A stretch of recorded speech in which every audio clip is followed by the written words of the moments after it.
for taking the time to speak with us today despite your busy schedule. Can you introduce yourself? Hi, thanks for having me over. My name is Shruthi, and I'm the co-founder of IHA, and I live in Bangalore.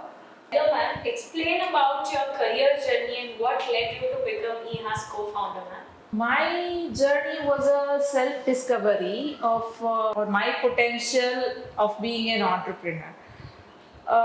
So when I joined hands towards this innovation of biomaterials, which was helping in reducing the carbon footprint, in turn reducing the climate change. I also wanted my daughters to look up to me as a person who is driving the change towards the greener future.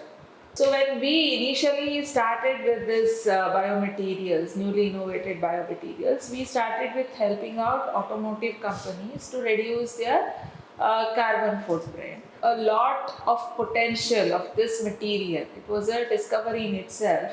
We did,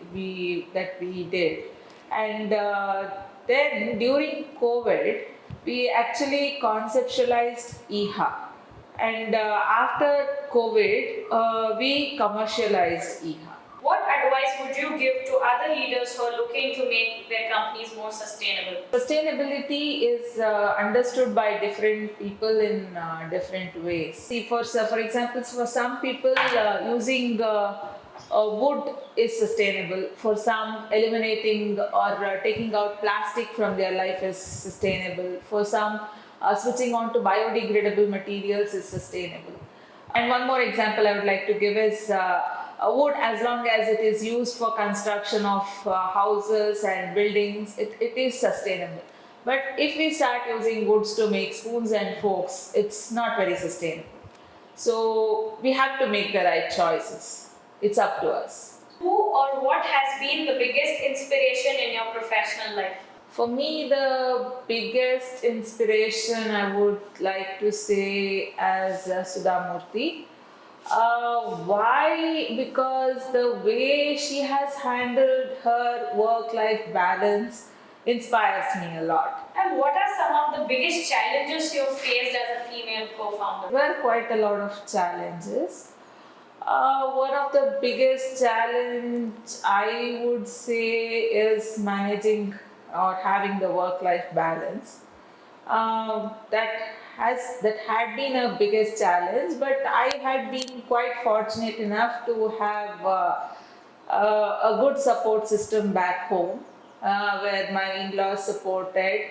So that was one way I got through that challenge. I like to work with trust and partnership so that things can be taken off my plate. In that way, I like to balance my work life, wherein the work is distributed and people take accountability of the work. And so to say, my work is reduced because manufacturing is a very laborious job, and I have good people there to take care of, like Kumar and Anand, who take full accountability for what they do, and I don't need to go to the factory very often.